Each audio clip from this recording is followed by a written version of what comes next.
People say, tell me from the Quran where it talks about girlfriends and boyfriends. Give me the exact words. But for those people who want exactly a girlfriend-boyfriend relationship, I'll tell you where it's in the Quran today. Surah Al-Ma'idah, the 5th chapter, verse number 5. The Quran says, وَلَا مُتَّخِذِي أَخْدَانٍ. Women who don't take boyfriends. That's the loose translation. So there it is from the Quran given to you now, that the Quran is saying likewise the opposite is mentioned as well.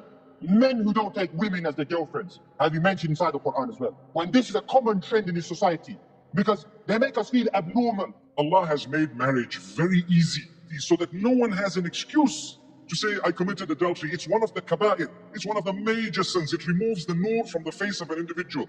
And it removes the happiness and contentment from the life of an individual. And it takes away the chances of you going into paradise with ease. Manhood isn't to fornicate and commit adultery. Manhood is to restrain yourself and control yourself. That's real manhood in the Sharia.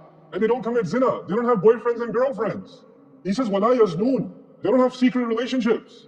Why did he mention that? Because for some people, it's always there. He's a good-looking young guy. He walks around in the mall and the girl looks at him and goes, hee. And he's like, oh, this is easy. Nobody's watching.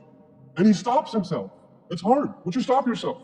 Real man is the one who takes care of his affairs, takes care of his house, takes care of his family. When real man, you find the Quran preaches about it. الرِّجَالُ قَوَّامُونَ عَلَى النِّسَاءِ. Men are more dominant upon women because the word qawwama means to take care of the house. My man can't even wake up in the morning, you think he's a man.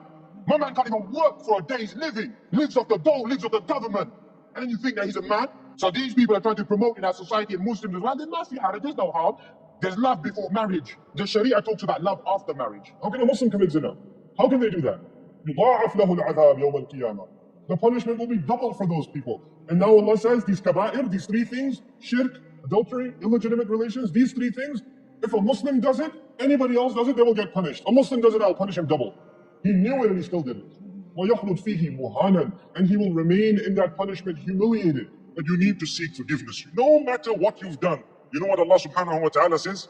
If they do not continue in their bad ways, which means if they've turned and they've changed their lives, and they know that they have actually turned for the sake of Allah, they don't knowingly go back and commit the sin. Allah says for them is forgiveness and paradise.